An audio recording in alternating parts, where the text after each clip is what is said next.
guest with us. He stopped by to see our court proceedings today.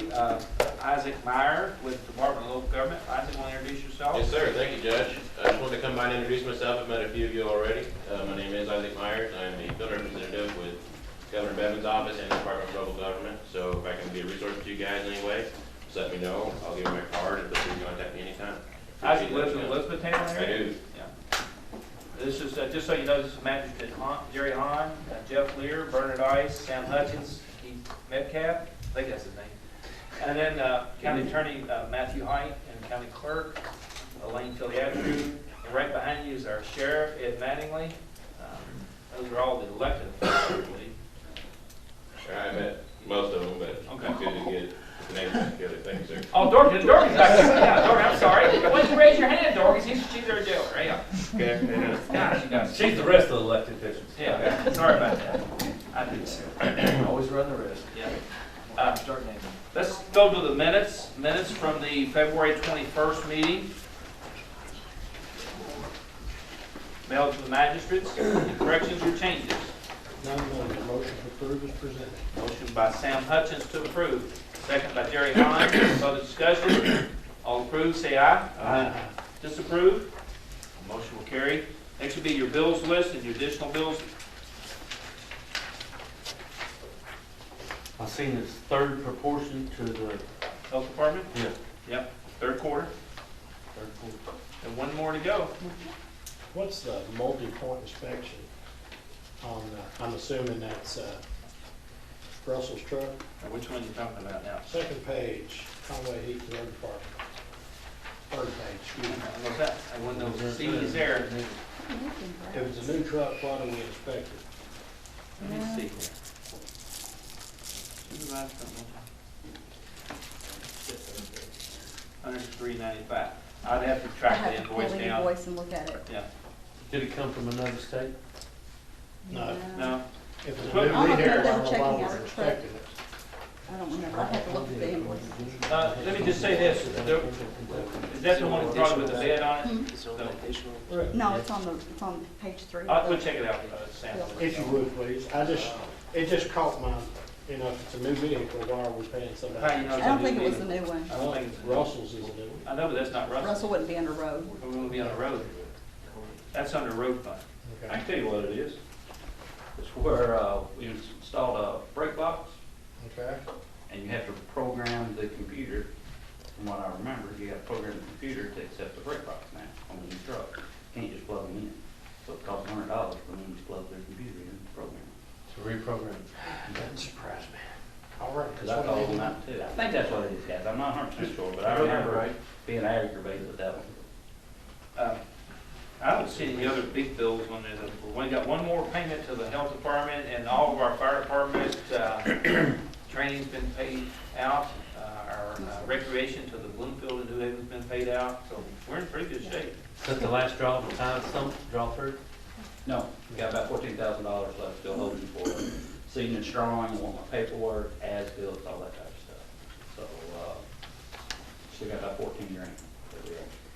So far, have they done everything good? Work That's like it, just good? gotta finish the season strong and stuff, yeah. They started hiring out there, haven't I don't know, stay with my part of it. Entertain a motion to pay the bills. Make a motion, pay the bills as presented. Thank you, Bernard. Second by Jeff Lear. All approved, say aye. Aye. Disapprove? Motion carries. Let the record know we will check on Sam's. We'll confirm that. Okay, not on the agenda. I want to ask the county clerk. She wants to make our annual settlement for the fiscal court. Gail, All right, you on deck, or? we are ready. Okay. A couple of little things, I would sort of like to go through a couple of the items on that budget. We're going to give you our check for the final settlement. Gil will present that to Ms. Wanda in a minute. The first column of the first page pretty much tells the story about our budget, or what we estimated we would do, and then the actual amounts of the second line. Received $12,219,088, usually $2 to $4 at a time. No, actually some large usage taxes and all the dollars we collect in the office.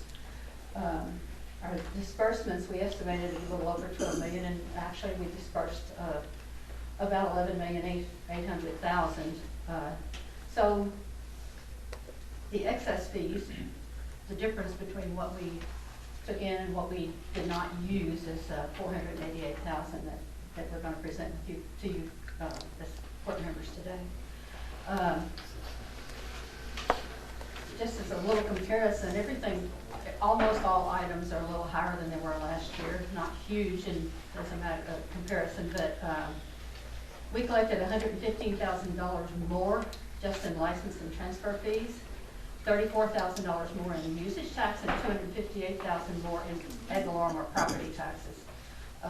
Deed transfer taxes were up by a little over $27,000. That seems to be rising gradually.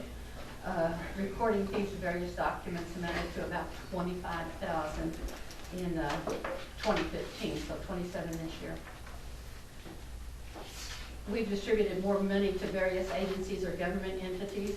As an example, our total disbursements to the state for 2016 amounted to $7,638,000, or $522,000 more than last year.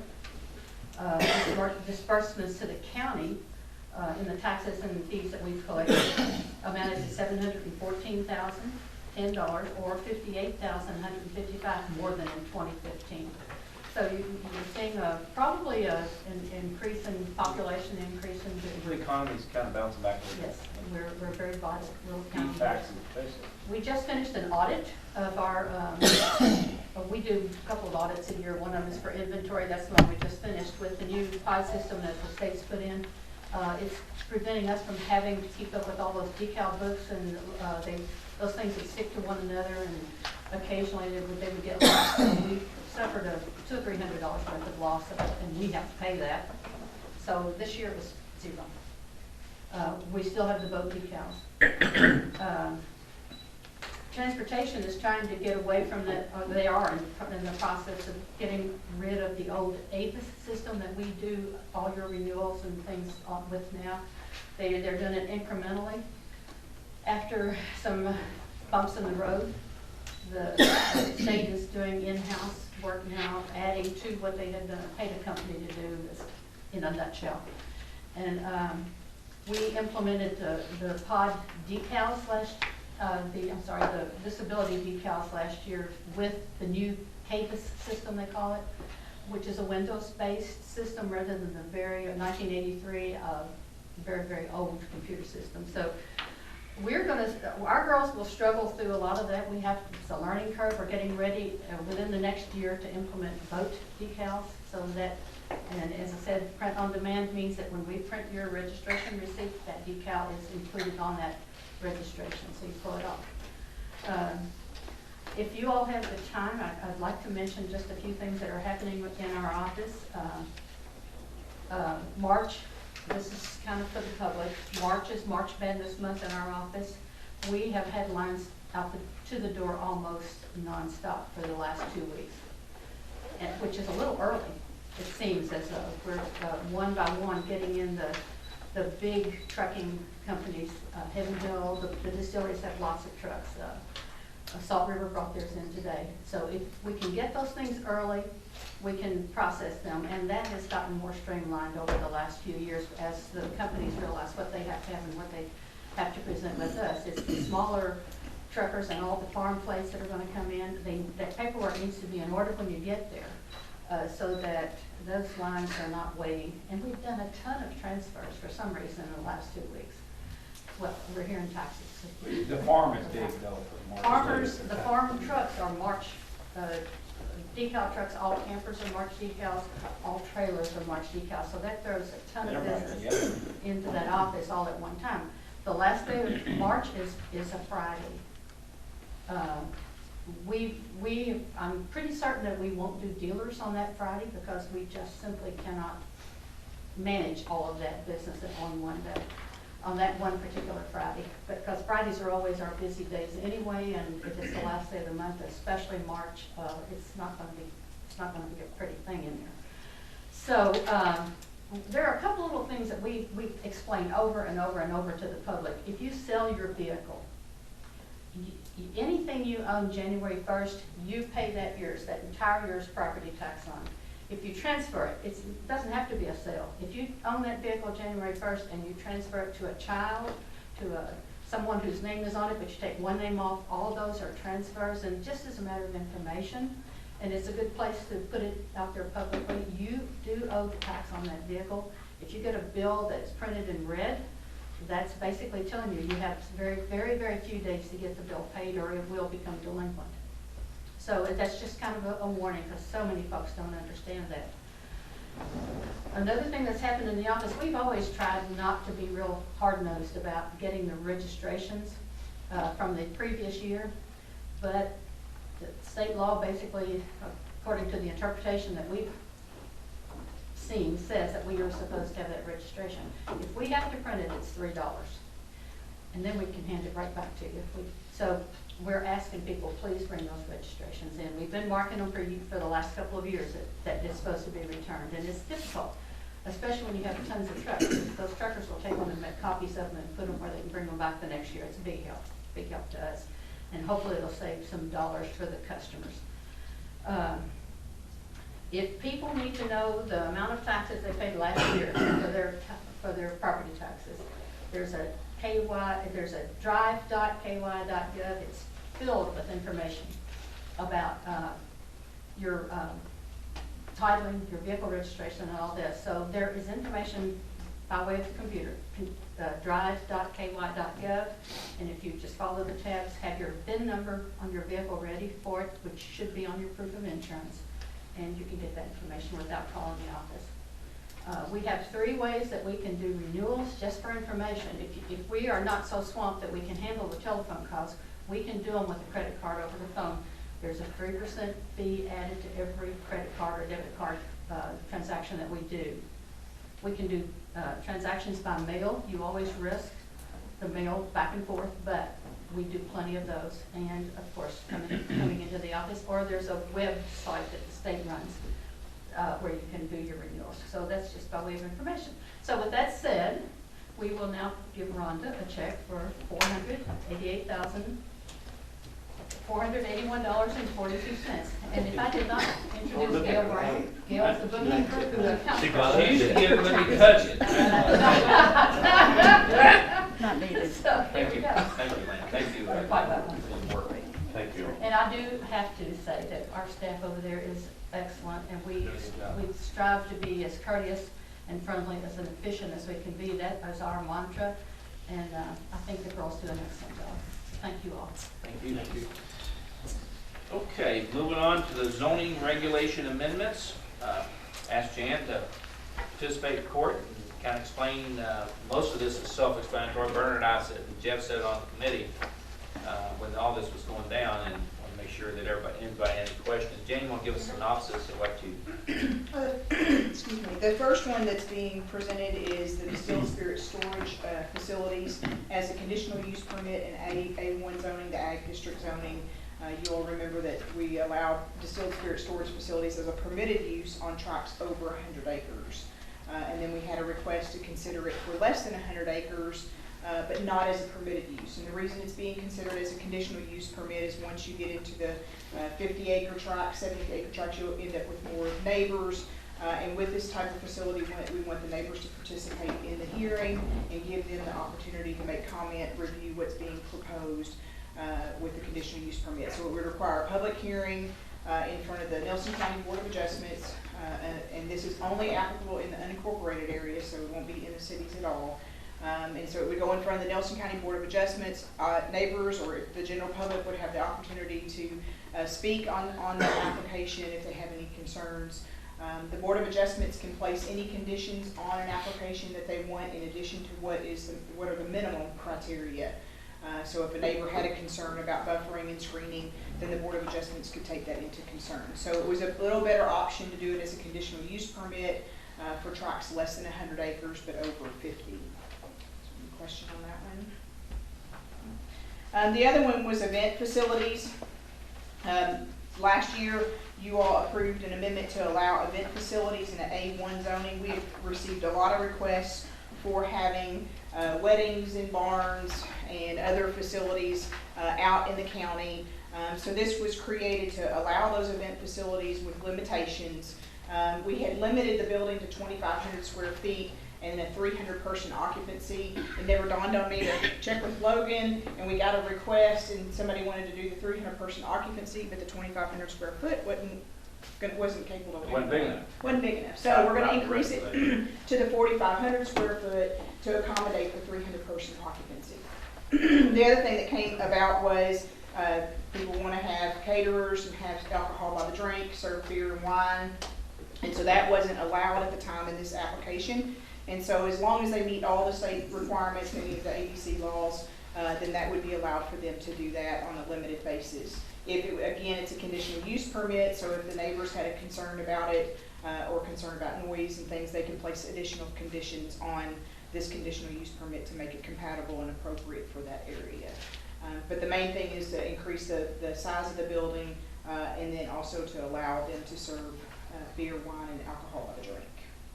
Questions? Okay. The other one is craft distilleries. As you all know, the Planning Commission had a request to rezone the former Hillbilly Heaven Bluegrass Expo to I-2 Heavy Industrial District to allow a craft distillery which extended beyond the requirement of 50,000 gallons per calendar year, which 50,000 gallons is less than 1,000 barrels. Their request was to go to I-2 because that's all we had available in the zoning regulations. If they wanted to go beyond that 50,000, they wanted to go up to 500,000. We had a packed house in this room that night from the adjoining property owners. There's two primary neighborhoods out there that were very concerned, not necessarily with expanding the craft distillery, but with having I-2 zoning in that area. Because once it's zoned, even though it has the conditions placed on it, they had asked to basically strip out everything out of the I-2. It was still I-2 zoning, and 10 years down the road, they could come back and request something there. So the Planning Commission was very concerned, the neighborhoods were concerned, and the applicant agreed to table that application until a conditional use permit could be changed to accommodate that use and increase the craft distilleries. So through the Regulations Review Committee, we came up with two types of craft distilleries. Type 1 would allow the 50,000 gallons or less in a calendar year. That would be allowed in the B2 zoning only, which is your central business district in all of the cities. And then it also cannot be a standalone distillery. It has to be associated with a restaurant, bar, event facility, or some other type of tourism-related facility. So it couldn't be a standalone distillery. So the type 1 is 50,000 or less in the B2 zoning only. Type 2 would allow you to go up to 500,000 gallons in a calendar year. And again, it would be a conditional use permit in B3, B4, B5, or LIP zoning district. Has to be associated with restaurant, bar, event facility, or other tourist-related activity. And then it has some limitations on how much storage. All storage has to be off-site with the exception of 4. They can have 4 barrels at any one time on site for display purposes, but after that, everything else above the 4 barrels has to be stored off-site. Because that's when we are talking with Logan, that's when we get into the containment issues. And we've got some B3 zoning that are on small lots with neighborhoods around them that we would want to be ensure that they don't have any hazardous issues. So those are what we're looking at, are the conditional use permits for the craft 1 and craft 2. It would be applicable to everybody in the county. City of Bardstown's already done the first reading, as well as New Haven. I went to New Haven and presented it. So we're here today asking for the first City reading. of Bardstown did first reading on which one? All these amendments. Yeah, they. Because we have a joint Right. board, theirs is gonna be a little different in the fact that, that one that, on the, On the ag, it won't Ag. apply to them, On but the we ag. still ask them to adopt it because we are a joint agency. Just to get their opinion. That's correct. And they have ag zoning in the city, Wickland. There's a large tract across from Busy Bee that's still zoned ag. Star Hill is still zoned ag, and they were concerned about having those. They want to encourage those facilities in their commercial zoning rather than using the remaining ag. The 240 gallons, is that, what if they offer bottled bourbon or whatever? Case goods are different than the actual Okay. barreled All right, that's what I was storage. wanting to know. Jim, any concern from anybody on the committee or the board? The planning commission that, they requested this to look at it. We did have 2 individuals that came, actually to the last planning commission meeting wanting to know where we were. We had no one appear at the hearing, and the 2 individuals that were at the meeting the other night were okay with it. I think they were very concerned about the IT. As was the And commission. stored spirits on site. There were 2, the neighbors I talked to. Right. The amount of barrels being stored on site. Right. And this would just completely eliminate it except for the 4 decorative barrels, basically. The zoning basically resolved both those issues. This zoning resolved both But those. it will. Yeah. They'll withdraw that I-2 zoning. Just a footnote on the event spaces going from 2,500 to 4,500 square feet. There was legislation being proposed. I don't know where that stands. There's several pieces of legislation. You all got my long-winded email on the one legislation. There was one that came out of Davis County by Representative Miles that is allowing ag tourism, and Logan's aware of that. They had originally put zoning that some of these ag tourism facilities, event facilities, distilleries, wineries, breweries would all be exempt from zoning regulations. That has now been stripped out of that legislation. There's some building code exemptions, and Logan can address that. But that was our primary concern, was that any agritourism, what we qualify as agritourism, especially the distilleries and event facilities, would be completely exempt, which is a Take a big old barn and turn it into a facility that doesn't have exit signs and not sprinkled properly, whatever. Well, they don't have access or fire protection or any of those things, That's the so. worst thing I know. So that one was stripped out of the zoning. The House Bill 259, which we were very concerned about locally, which allowed Kentucky Proud, my understanding is that one is now dead. Thankfully, there was a lot of concern about that one statewide. That's not a bad idea, it just wasn't very well thought through. If they would have allowed the local authority to have a conditional use permit on it, and given you all the ability to regulate those. Yeah, because every county will be different. Every county would be different, and we're more progressive than other counties, but there again, we don't want to put some type of facility, cabinet making furniture, within a place that doesn't have access or doesn't have adequate fire protection or public services. So That classified. doesn't meet the definition of Kentucky Proud anyway. Not according to our attorneys, no, it does not meet the definition of Not Kentucky the way I Proud. read it, I don't think. And I contacted the Kentucky Proud I director, agree and never with got a you. response back, so I'm not sure where they are on that. Definition It of doesn't Kentucky meet the Proud. definition of Kentucky Proud. There's a KRS that states the definition Cabinet of making, Kentucky Proud. pottery, and sculpture, none of that would actually meet the state definition. It doesn't meet the definition. The other one that's very concerning, if you haven't contacted your I'll just- legislators, is House Bill 72. And Matthew might be familiar with that. We're not sure exactly where that came out of, but you would, if you wanted to appeal a zone change to the circuit court, you would now have to post a bond of $100,000 minimum. And that would be left up to circuit court as to how much it would be. Whoever makes the appeal. But whoever makes the appeal, that is quickly going through, and my understanding is going to be signed by the governor. It's already on governor's desk. So that one's very, as a planning commissioner or a planning commission staff person, it would limit the number of frivolous complaints. We don't have a lot of frivolous complaints. We have most of the zone changes here are passed. We have had a couple of frivolous complaints in the past that have cost the planning commission a significant amount of attorney fees, and we've had to turn several over to our insurance, which makes our insurance go up. But if you are a general neighborhood citizen that believes that your due process has been violated, procedurally or substantive, you're going to have to post a bond to be able to appeal it. $100,000. $100,000. Minimum. What would that cost? It could cost you, in the first place, you have to have the ability to be bonded. Say that somebody that has a home and is paid for, it's got a value of $50,000 to $75,000, they probably could not get bonded. So you're talking about a large amount of the population that probably could not get a bond. That's number one. If you are, it's usually about 4,000, probably 3,000. Depends on your credit rating. Anywhere between 3% and 4% will contract. And then your attorney's fees to be able to appeal it. Well, why would they think that's a good idea?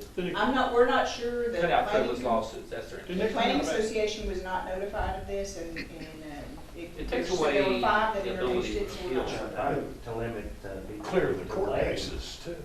You can delay the zoning for a long time, but I can tell you in this county, I've been judged my 24th year, there's been just a handful of cases go to the Court of I Appeals. mean, we've got one now Or less. that I would consider frivolous, that it was done to postpone an action, that's cost the planning commission, we're at And not just $20,000. you, the person who's being challenged, is because they was Yeah. significant amount of money. Yes. And then that With come out, time, Yeah, and they're still paying property tax on it and everything, or if they have a business plan and it's delayed. did that come out of Quotes Walmart, downtown Lowell? You know, I'm not sure, because if think I you read look that at the ones somewhere. that introduced it, one Really was tied it out up. of Henderson County, and one was out of Warren County, so there were 5 that introduced that legislation, and I'm not sure exactly what their intent was, other than the frivolous lawsuits. Involved in that because that fell through after they tied it to. Okay. So, Let's go back to, we got a little sidetracked, and that's part of my fault. The zoning regulation amendments presented today. Entertain a motion to approve on first reading, advertised for second. Motion by Bernard Ice, second by Jeff Lear. Any further discussion? All approve, say aye. Disapprove? The motion will carry. Thank you, Jamie. Do we have a firm date on the next meeting? The 28th. 28th. Yeah. And I've got it on my list. Just to, Matthew asked a question for the media. You will get a notice on this. We've changed our meeting from the 21st to 28th. That will be considered a regular meeting, but we'll process it as a special meeting, but it will be considered a regular meeting.